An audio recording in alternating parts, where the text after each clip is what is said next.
ng isang pangaral na sabing trusting God's way. Nandyan ang ating pong PowerPoint. Trusting God's way. Tayo ay manalangin, mga kapatid. Dakila at makapangyarihang Diyos, kami ay nagpapasalamat na ang iyong kabutihan ay kami nag-benefit, Lord. Salamat sa iyong pagpapala. Salamat sa iyong pag-ibig, Panginoon, na nanatili ka sa amin sa kabila ng lahat, Diyos. Marami kaming pagkukulang, pagkakamali, pagkakasala. Still, God, ang iyong pag-ibig, ang iyong kamay ay nakabukas para sa amin. Kaya, Lord, help us to grab the opportunity to serve and honor you, Lord. Makikinig kami ngayong umaga. Nawa, buksan mo ang aming pag-unawa, ang aming pong isipan, ang aming pong puso, na aming matanggap ang iyong mensahe. Ano man ito, Panginoon, yung ito may paalala, ito may pagsaway, ito may direction, Panginoon, o instruction ng galing sa iyo. Pinapapurihan ka namin, sinasamba ka namin sapagkat ikay mabuti. Sa huling mga panahon, O Diyos, andito kami in the last days. Help us, hallelujah, na maging assured kami sa amin pong kaligtasan. At sa pamamagitan ng iyong mga salita, lalakad kami sa buhay na ito, Panginoon. Salamat sa iyong kabutihan. I-bless mo ang mga may pakinig, Panginoon. In Jesus' name I pray. Amen and amen. Palakpakan natin ang Panginoon, mga kapatid. Hallelujah. Thank you, Jesus. Tayo po ay makaupo na. Ngitian mo yung katabi. Sabihin mo, salamat naman. Kasama kita. Okay, so, bagamat kukunti lang tayo dahil yung iba ay nasa ibang lugar. Yung iba ay natin na lang kung ano ang kanilang ginagawa, mga kapatid. But I thank the Lord dahil ikaw, sabihin mo, ikaw lang ang kailangan. Ikaw lang, sapat na. Ikaw lang, sapat na. Sa'yo na ang ikaw lang ay sapat na. So, trusting the ways of the Lord, mga kapatid. Pagtitiwala sa daan ng Panginoon. Why do we have to trust the ways of the Lord? Now, ang trust, sabi ng Biblia, next. The foundation of trust is God's character. Kaya tayo nagtitiwala sa Diyos because we know who He is. And we know His character. Siya ay Diyos, mga kapatid, na faithful. Siya ay Diyos, proven ang kanyang katapatan through history and scriptures, mga kapatid. Lamentations chapter 3 verse 22 says, because of the Lord's great love, we are not consumed, for His compassions never fail. They are new every morning. Great is your faithfulness. Kaya ang trust natin, mga kapatid, ay kailangan or dapat sa Panginoon because His character of being a God, the creator of the universe, is proven throughout the history, mga kapatid. Wala kang makikitang nag-fail ang Diyos sa kanyang mga gawa. Nag-fail ang Diyos sa kanyang mga pangako. Nag-fail ang Diyos sa kanyang mga sinasabi, mga kapatid. Hallelujah. King David says, the Lord is my strength and my shield. My heart trusts in Him and He helps me. My heart leaps for joy and with my song I praise Him. Yan si David, ang taong after God's own heart. Kung titingnan mo, hindi dahil siya ay taong walang kasalanan, hindi dahil siya perfect na pagkatao. Titingnan mo sa history, si David, maraming nagawang kasalanan. May mga kasalanan, mga kapatid, na hindi makalimutan natin ang kanyang pagkakasala.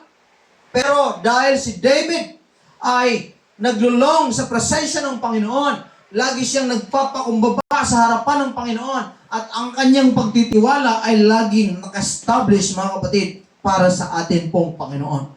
So why do we need to trust the Lord? Hallelujah. Because ang trust foundation, nagsisimula kasi ang Diyos nangako sa atin. His word is unshakable. Sabi niyo, unshakable. Unshakable. Diba? Hindi natitinag. Kahit ano pang baluktot ng tao, kahit ano pang gawin ng tao, ang kanyang salita ay established on earth and heavens, mga kapatid. Hindi po nagbabago ang sinasabi ng atin pong Panginoon. God is not a man, sabi ng Biblia. Hindi siya tao na that he should lie. Diba? Grabe. Confirm dyan, ang tao talaga sinungaling. Ang tao talaga nagsisinungaling. Amen? Nor a son of man that he should repent. Has he said and he will not do? Or has he spoken and he will not make it good? Mayroon bang sinabi ang Diyos na hindi niya pa kayang gawin? Or mayroon ba siyang ginawa na hindi tayo nasasatisfy, mga kapatid? Hindi siya tao na nagsisinungaling. Pagka sinabi ng Panginoon, totoo ito, mga kapatid. Mangyayari ito kung pinangakuan tayo ng Diyos ng tagumpay sa buhay na ito. Pinangakuan tayo ng kapayapaan, ng kaayusan. Mangyayari ito, mga kapatid, sa tamang panahon dahil yan ay salita ng Diyos. And His words is unshakable. Amen. Palakpakan natin ang ating pong Panginoon. Hallelujah. Now what it means to trust the Lord? Bakit kailangan? Anong ibig sabihin ng pagtitiwala sa daan ng Panginoon? Ang trust means surrender. Pag sinabing surrender, hindi yung to surrender ka, portion lamang. Isusuko mo lang yung portion ng trust mo. Kalahati lang. 1/4 lang. When you are surrendering yourself to somebody else, alimbawa, mayroon pong gera, amen? Tapos nahuli ka. Kukunti na lang kayo. Gagawin mo ngayon, isusurrender ka, mga kapatid. So, pag surrender ka, hindi ka pwedeng mag-demand na, ito lang ha, pwede niyong gawin ha. No, when you surrender yourself, mga kapatid, wala ka ng karapatan na magsabing ito, mag-demand ng kagustuhan mo based on your terms, mga kapatid.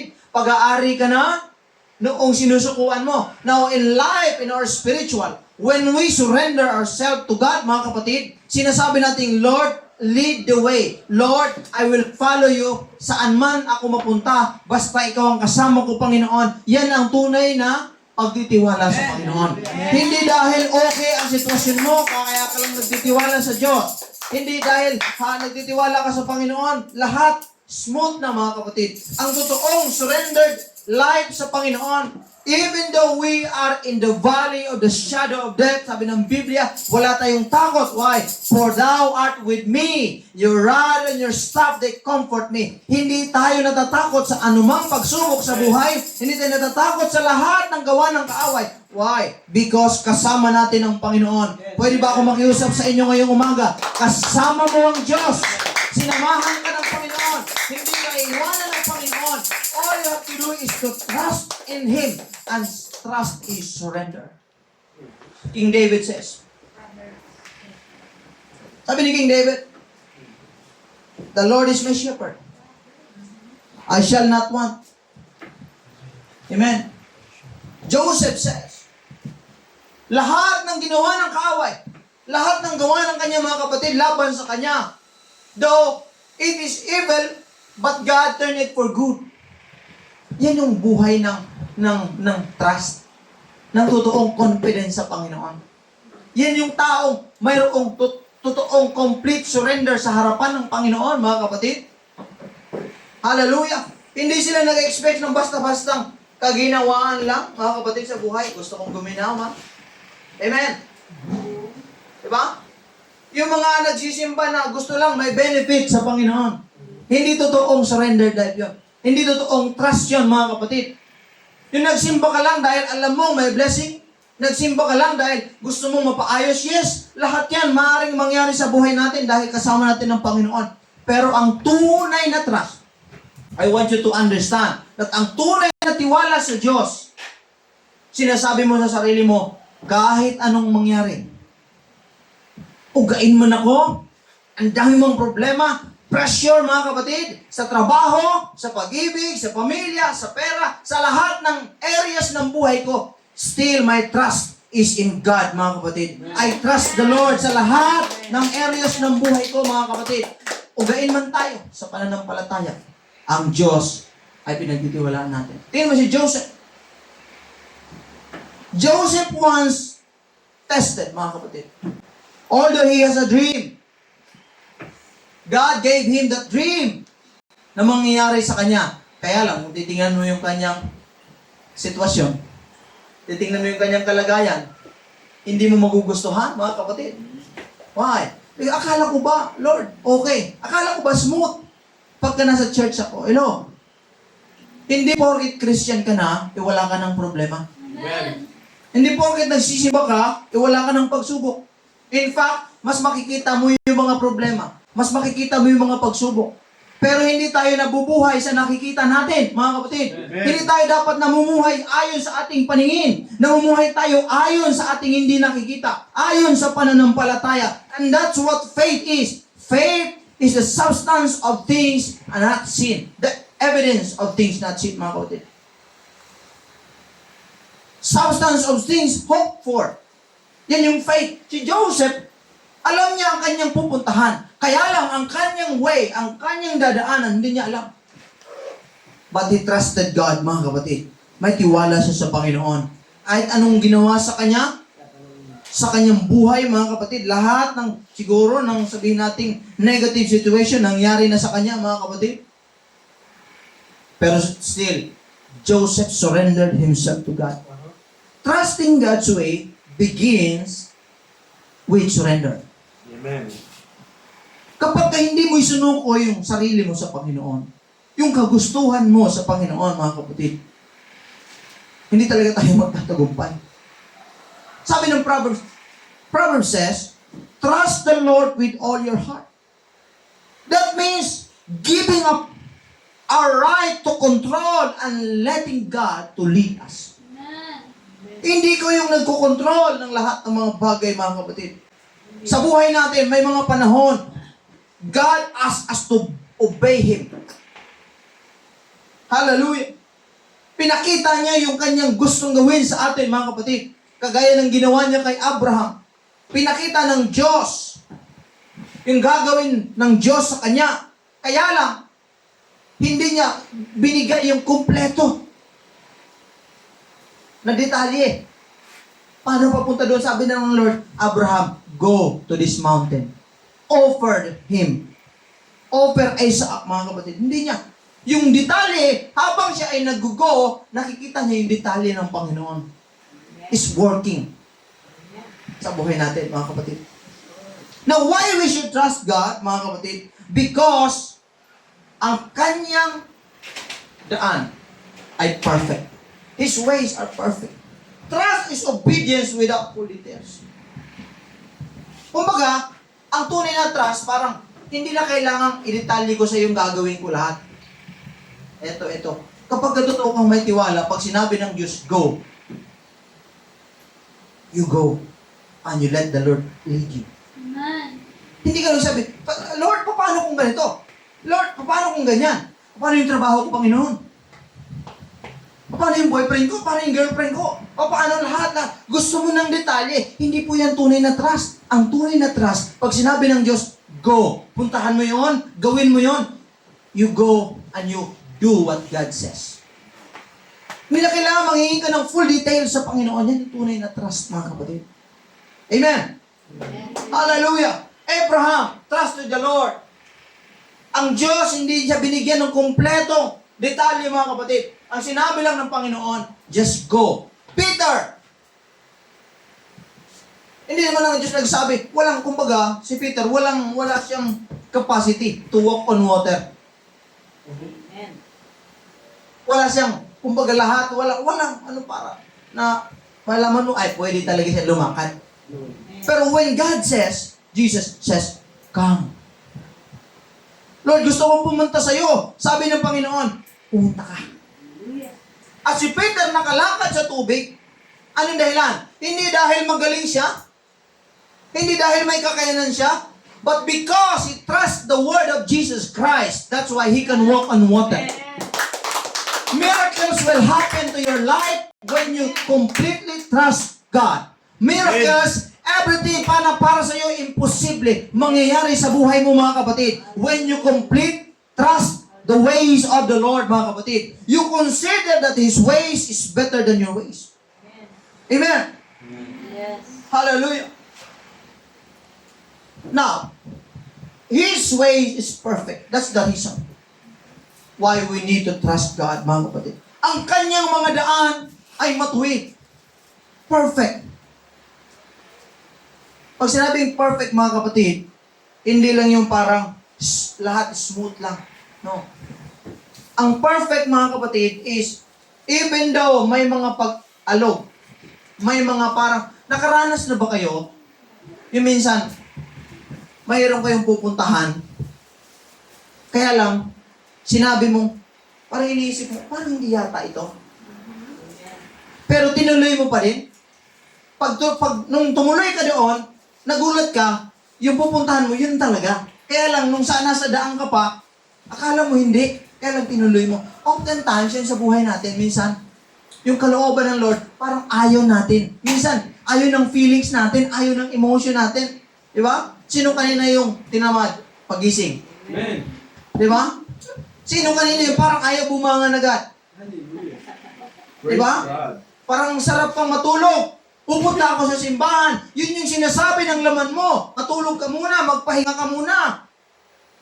Kaya lang, ang daan ng Panginoon iba. Sabi ng Panginoon, pumunta ka sa presensya ng Lord. Doon ka ma-refresh. Doon ka ma-transform, mga kapatid. Doon yung kapayapaan ay binibigay ng Panginoon.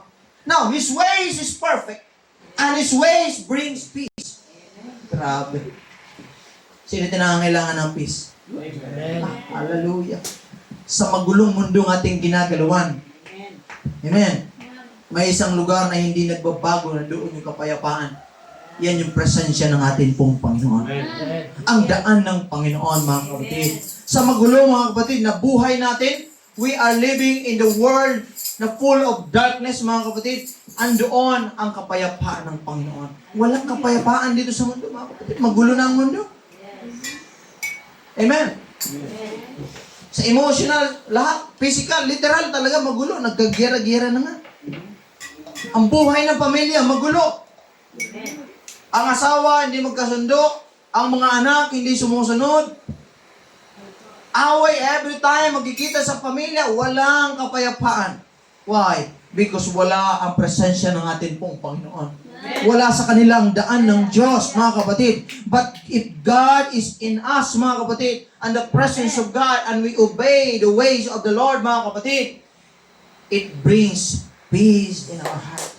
Kaya kahit may pagsubok, kapatid, kahit may mga problema ka, there is a peace in your heart. The peace of God abides in us, mga kapatid. Yung kapayapaan ng Diyos, hindi ka natutrouble sa anumang bagay na dumarating sa buhay mo. Why? Because the peace of God is in you. Amen. And you walk with peace. Why? Because God is in us. Kita mo yung problema ng church, mga kapatid. Hallelujah.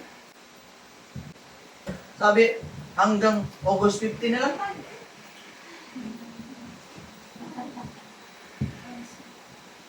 Pagka wala sa iyo ang Diyos, mga kapatid, wala na. Madi-depress ka na. Di ba, madi-depress? Oh, Lord, oh, Lord, oh. Di ba? Kung sa, baka biglang, makikita niyo si Pastor, nag-ano na.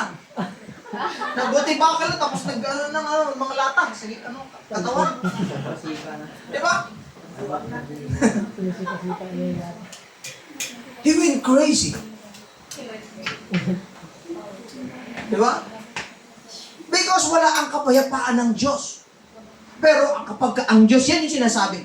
Kapag ka nandyan ng Panginoon, remember when Jesus and His disciples pumunta sa naglayag sila. Now, nandun sila sa boat, mga kapatid. And the storm comes. Ay, yung mga disciple, mga kapatid, na hindi pa full of Holy Spirit, they panic. Pagdating ng hangin, panic sila. Pagdating ng alon, panic sila. Sabi pa nila kay Jesus, Jesus, wala ka bang pakialam? Malulunod tayo. Mamamatay tayo. We are perishing. Si Jesus sabi doon, ha? Si Jesus payapa, natutulog doon kahit anong pagsubok, kahit anong bagyo. Why? Si Jesus nandun sa, center, nandun sa ilalim. Bakit hindi nagpanik si Jesus? Because He knows that He is still in control of everything.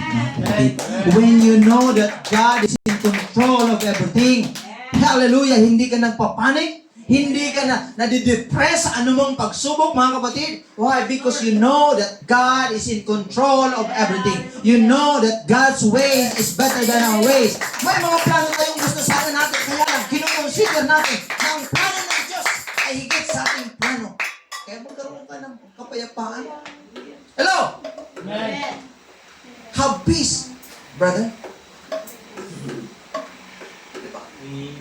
Yeah, it's true. Oh boy, I tell you, ang Diyos ay hindi dapat pababayaan, mga kapatid. Amen. His ways brings fruit. Hallelujah. That's why we have to trust God's way. Why His ways is the best. Nagbubunga kasi ang daan ng Panginoon. Kung sa tingin mo ang buhay mo ay walang bunga, lagi kang kulang. Yung iba, kulang-kulang na nga eh.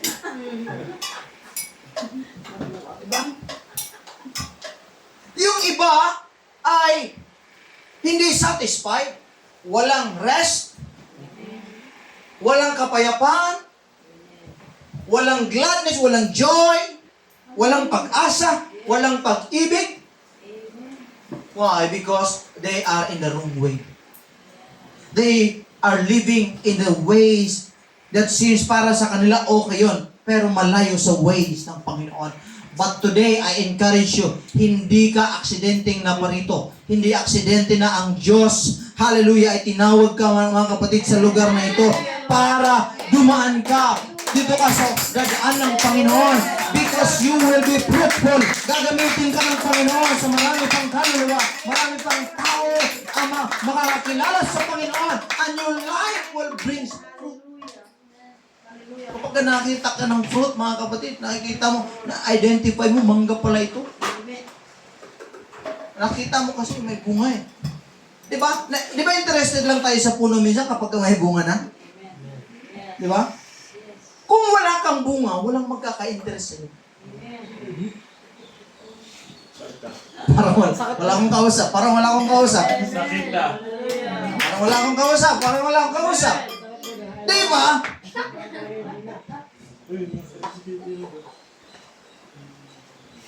Ulitin ko. Kung wala kang bunga, walang magkaka-interest sa'yo. Amen. Pastor, may bunga ako, bungang araw nga lang.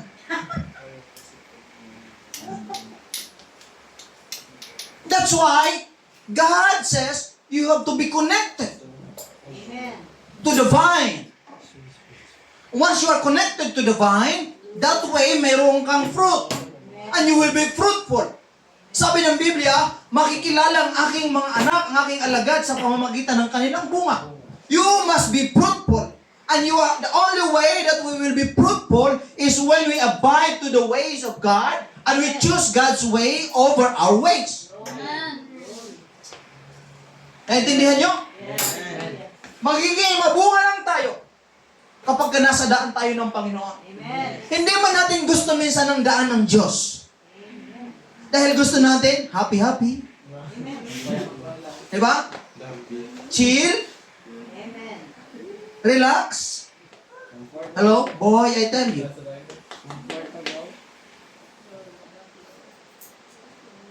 May mga panahon ganyan, hindi natin gusto. Pero kahit pumunta, alam mo, yung comfort zone mo is good. But nothing grows there. Amen. Yeah. Walang nag-grow doon. Yes. Hallelujah. That's why God wants you to follow Him and do it in His ways because you will be fruitful. And God wants you to be fruitful. Amen. At doon mo makikita kapag fruitful ka, people will begin to notice. Makikita nila, will begin to see na naging magbunga ka pala. Dati naghanap ka ng attention sa tao. Hello? Amen. Wala talaga makikita ang attention. Hallelujah. Why? Because wala kang bunga. Amen. Pero kung may bunga ka, at yung bunga niyan, galing ka sa Panginoon, mga kapatid, dahil sa pagsunod mo sa daan ng Panginoon, nakikita ng Diyos yan. At nakikita nila, you become fruitful. And you see your value when you are fruitful. Amen. Parang wala akong kausap. Di ba? Di ba? Hallelujah. Amen. Thank you, Lord. Kung walang bunga, mga kapatid. Pakita mo, si Brother Andro. Yan. 10 years na yan sa Panginoon. Pero tingnan mo, ganun ko, lagi lang nakaupo. Ha? Si Brother Joey, tingnan mo, 20 years na yan. Anong ginawa? Nandiyan lang, diba? Yung buhay niya noon, wala pa sa Panginoon, ganyan pa rin, walang nagbago. Walang fruit. Kailangan may bunga ka. Kailangan nakikita sa buhay mo, there is changes. There are changes in your life when you obey God, mga kapatid. May magbabago talaga. Kaya yung mga taong hindi kayang magbago, mga kapatid, hindi talaga complete surrendered sa Diyos. Hindi sila completely surrendered sa Panginoon. Why? Because they don't want to change. Amen. Gusto nila ng change, kaya lang ayaw nila ng daan ng Panginoon. Amen. They are not familiar with the ways of God. Yeah, hallelujah. They are having hard time on the ways of God. Why? Because mas malakas yung kanilang laman.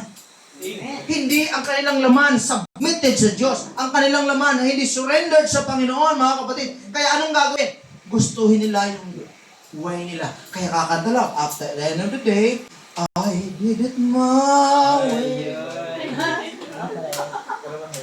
Amen. And now, the end is near. Matay na yan. Diba? Si Another curtain. Si Elvis. Elvis Presley. I did it my way. Eh, kita mo yung kahit yung kumanta na ng I did it my way, mga kapatid. At the end of this day, sabi niya, I miss him. I miss the presence of God. Walang nangyari, mga kapatid. The world is full of promises, Amen. but delivers nothing. Hallelujah. Satan promises you many things, but proves none. Yan ang mundo, mga kapatid. They are full of lies, mga kapatid. Full of promises. Eto ka, eto. No. Ang tunay na kasiyahan nasa presensya ng Panginoon. We have to trust God's way because that way we will be fruitful, mga kapatid. Palakpakan natin ang Panginoon. Come on, let's shout, hallelujah! Hallelujah! Yan ang Diyos natin pinaglilingkuran. Hello? Aha! Now, yan benefits. Let's talk about the benefits of trusting God. God's way, mga kapatid. Number 1, peace beyond understanding. Pangalawa, divine direction. Pangatlo, strength in trials. Kapayapaan! Lahat ng tao gusto ng kapayapaan. Alam mo yun, sa mundo natin, puro peace ang pinag-usapan. Diba? May magulo ang mundo eh. Alam mo ba number 1 reason bakit magulo ang mundo? Because the world is moving away from God. Moving away from Jesus, mga kapatid. Ayaw nila si Jesus. Kaya, pagka ayaw mo kay Jesus, you attract trouble. Amen? When you move away from God, lumalapit ka sa trouble. And there's no peace.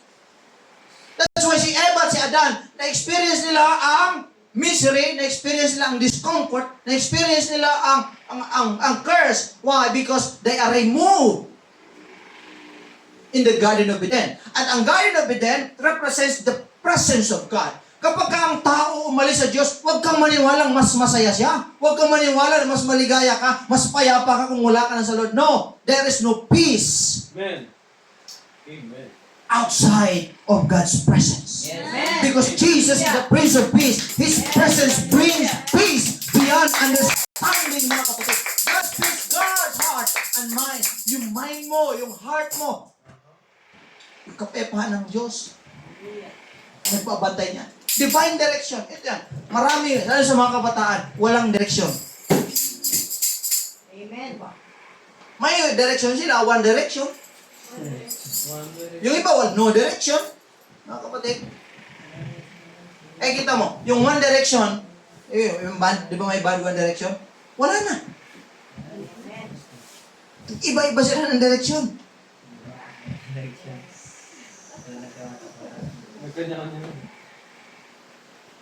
Hallelujah. Psalms chapter 37, the Lord directs the steps of the righteous. Grabe. Imagine this, ang Diyos ang nagplano ng buhay mo. Ang Diyos ang nagplano ng future mo. At hindi lang niya pinlano. He direct your path. Amen. Hallelujah. So when God directs your path, ano mangyari? Surely, goodness and mercy shall follow me all the days of my life. Hallelujah. Kapag ka dinirect ka ng Diyos, mga kapatid, papunta yan sa success. Marami mga kabataan yun, walang parang, there is no sense of purpose in their life. Walang meaning, walang direksyon. Kaya anong ginagawa? Kung saan-saan sila napupunta. Ang diablo gumagawa ng kaway, dito ka na lang. Ang kaibigan, dito ka na lang. Lahat, dito lang, dito. Because walang direksyon. But for me to tell you, mga kapatid, dito sa church, may direksyon ka. Sa presensya ng Diyos, may kapayapaan ka. Hallelujah, may halaga ka. Mayroong patutunguhan ang buhay natin. We are not aiming at nothing. Hello, ulitin ko. We are not aiming at nothing. There is a aim para sa atin. May buhay na naghihintay sa atin. Yung pangako ng Diyos. Mayroong buhay na walang hanggan. At yung buhay na gusto ng Diyos sa buhay natin. When you abide on the ways of the Lord, He gives you divine direction. He direct your path. Amen. Sinong nag-direct sa'yo? Sino nagpo-control sa'yo?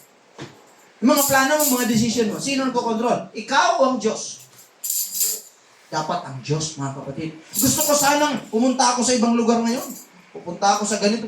No. Pero because my ways are directed by God, doon ako sa tamang lugar. And that's the presence of God. Strength in trials. Pagdating ng pagsubok, bakit? Hindi ako matatakot. Many people praise to God, na Lord, wala sanang problema. Alisin mo yung problema. No. Wrong prayer. Sabi mo, mali mo. Mali mo, Brad. Diba? Mali yun. Ano ang beauty ng buhay kung walang problema? Gusto mo nakangiti ka maghapon? Then,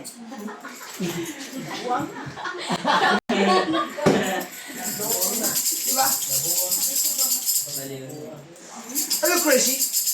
yeah. Why are you smiling? Maghapon, nanalamig ka kahit ka nakangiti. Kahit saan ka nakangiti ka, walang problema. Pero bakit maraming tao ayaw ng problema? Because within their hearts and mind, hindi nila kaya. Amen. But when we are in the ways of God, when we abide to the Word of God, there is a strength na parang sinasabi mo, no matter how great the obstacles, yung mga harang sa akin, yung mga pagsubok, yung storm, but if God is in me and with me, I can do all things through Christ who strengthens me. Kaya ko lahat. With God, all things are possible. Nothing shall be impossible kapag kasama ko ang Panginoon na you believe that God is with you. Walang anumang problema. Amen. Ang mo-overtake ka. Tingin mo yung problema natin? Malaki sa tutuusin. Amen. Malaki siya, di ba? Amen. But, inote mo ito. The God that I serve is greater than any circumstances na nangyari sa buhay. Yeah, hallelujah. Those storms may comes, ano din man tayo ng bagyo, mga kapatid? Amen. Nothing is greater than God is in us. Hallelujah. Hello? Amen. Maraming mga bagyo ang maybe you are surrounded by many storms, mga kapatid. But let me remind you that God is greater than any storm that surround you. The God that is in you is always be greater than the storm that surrounds us, mga kapatid. Paligiran ka man ng problema, pagsubok, mga kapatid. God is still greater. Walang makakapigil sa plano ng Diyos sa buhay natin. Aha! Amen. Hallelujah! Yan ang Diyos na pinaglilingkuran natin. Sana. Pastor, yes, magtatiwala kami sa Diyos. Yes, ano namin? How to trust the way? Paano ko naman? Itatrust. Paano ko masasabi ako'y nagtitiwala sa Panginoon, mga kapatid? Yan, surrender. Your plans and prayer. Ito yung problema minsan sa tao. Yung plano niya, gusto niyang masunod kaysa plano ng Diyos. Your will be done, basta ito lang, Lord. Your will be done, basta siya lang. Lord, bigyan mo ako ng tamang tao. Binigay na ni Lord. Binasted mo. Lord, hindi kasi siya pasok sa standard. Gusto kasi, pointed nose, disappointed yung dumating. So sabi ni Lord, yan yung perfect para sa'yo. Yan tama. Lord, your will be done. Pero hindi yan.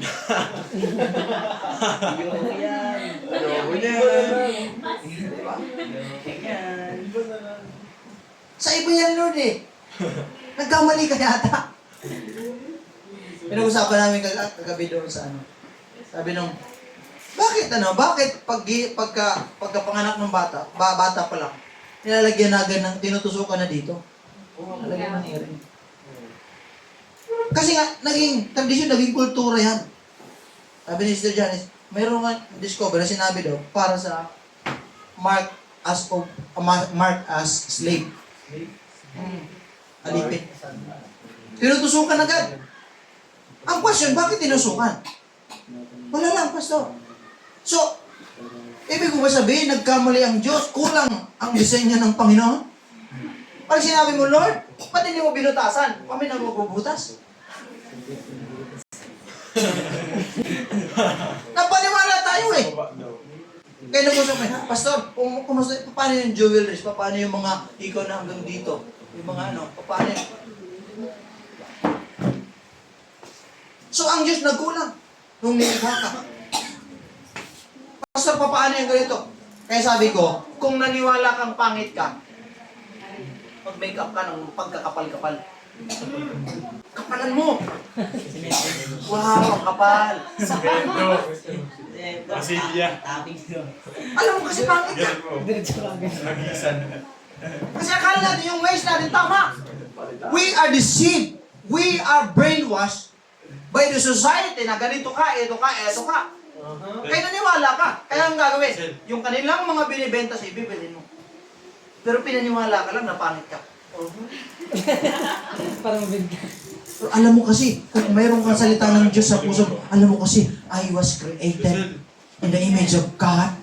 I was perfectly and wonderfully made. Ako, ang beauty ko para sa Diyos. Ang lahat ng gagawin ko ay para sa Panginoon. Walang sino man ang makapagdidikta sa buhay ko, sa sarili ko. Kung maganda ako, maganda. Kung naniwala kang maganda ka, remain. Steady lang. Pero kung alam mo, pangit ka, gawin mo lahat. Kasi pangit ka.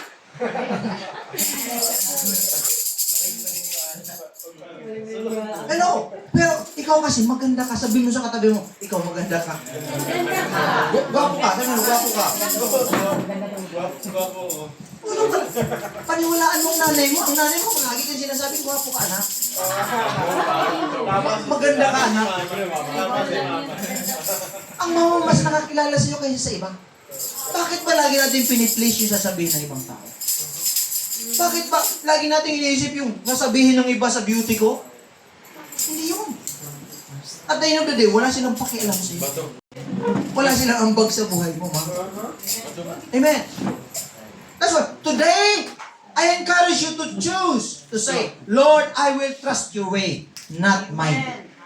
Lord, mas paniniwalaan kong yung salita mo kaysa sa salita ko, kaysa sinasabi ng iba. How to surrender, meditate on God's word. Ito yan, Pastor, paano ko ma-meditate yan? Hindi naman ako nagbabasa. Level lang. Yun lang. Amen. Hallelujah. How to meditate? Pastor, how to meditate? Hindi. Magbasa ka muna. Huwag mo isipin paano mag-meditate. Wala tayong nababasa. That's why we come to church, we hear the Word of God, we read the Word of God, we pray. Why? Because that's how we commit our way to the Lord. How to trust the ways of God. Mga kapatid, success comes from keeping God's Word in our heart. Sabi ng Diyos, you will have good success kapag ang salita ng Diyos ay nasa puso mo, mga kapatid. Pinamumuhay mo ang salita ng Diyos. May mga decision making ka. Alam mo kasi lalabag sa Diyos, hindi mo ginagawa. Bakit? Kasi nga, may daan ng Panginoon sa buhay. Pray continually. Pastor, 24 hours na ako nag-pray. Hindi yun ang sinasabi. Pray unto the Lord, mga kapatid. Hallelujah! Keep a journal, testimony book. So, yan yung mga instruction sa atin. Kaya meron tayong journal. Hello, lahat nga ng journal magsabing amen. Amen.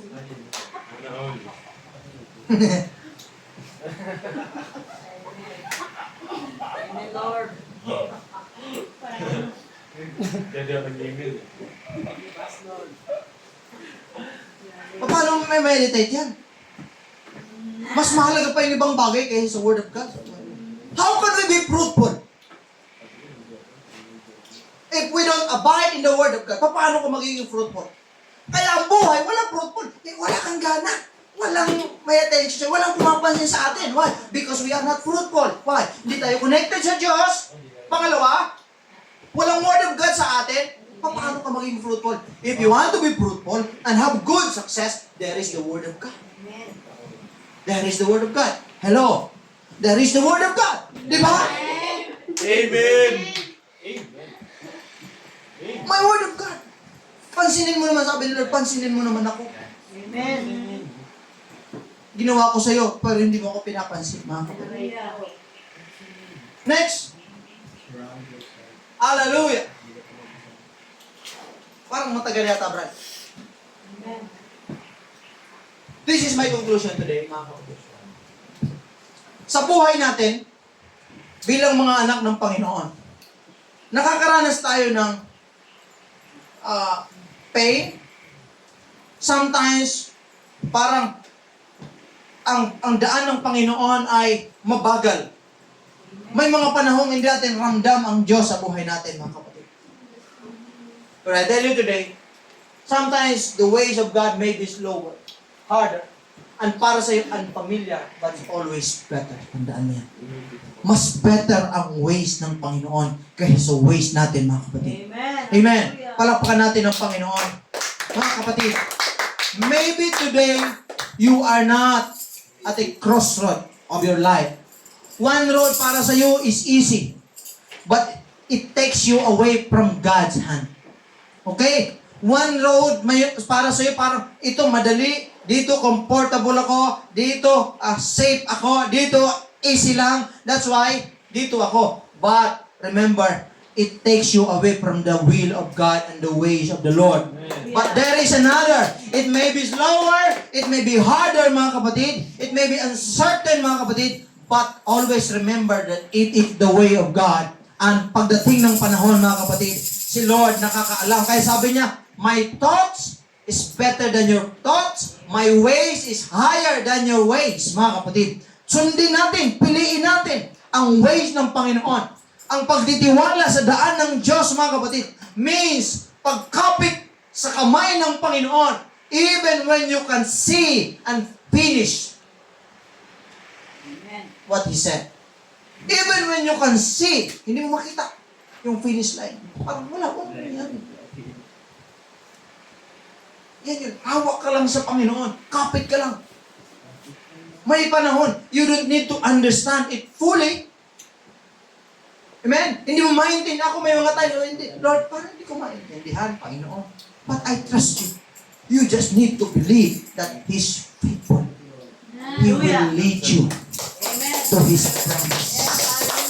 Hallelujah, hallelujah. Today, mga kapatid, you don't need to see the whole path just to say, I'm in His hand. Gusto ng Diyos, dali ka sa next step. Amen. Gusto ng Diyos na gawin ka, mga kapatid, na fruitful sa buhay na ito, mga kapatid. May mga barriers sa buhay natin. May mga bagay, mga kapatid, na hindi natin inaasahan. But I tell you, mga kapatid, God is on our side. His ways is better than ours. Let us follow the way of God, mga kapatid. Hallelujah, hallelujah, hallelujah. May mga panahong impatience tayo. May mga panahong may pride tayo. Gusto natin tumayo sa sarili natin. Ayaw natin sa daan ng Panginoon. Amen? Hallelujah. Pero it only leads us to destruction. It leads us to brokenness. It leads us to pain. It leads us to yung ating pong pagkasira sa buhay, mga kapatid. O yung unsatisfaction, mga kapatid. It leads us to emptiness. It leads us, mga kapatid, na maging isolated tayo. Walang nangyayari sa buhay natin. O unfruitfulness. Pero ang ways ng Panginoon, yes, may panahon parang feeling mo mahirap. Hindi madali. Uncomfortable. Pero yan ang daan ng Diyos. And it will lead us to the promise of God. The life that He intends for us. The life that He made for us, mga kapatid. The plan that He has for us. Yan ang daan ng Panginoon. Kapatid, mahirap man yung daan na para sa buhay na walang hanggan. We have to choose it. Because hindi mo pwedeng ikumpara yung buhay mo dito doon sa buhay na parating. Amen. It cannot be compared for the glory that is ahead of you, mga kapatid. In life for today, ilang beses ko nang sasabihin sa inyo na ang buhay mo maiksi lang. Punong-puno pa ng kabagabagan. Pero tandaan mo, if we have the heavenly, eternal perspective in our life, mga kapatid, you will begin to follow God's way.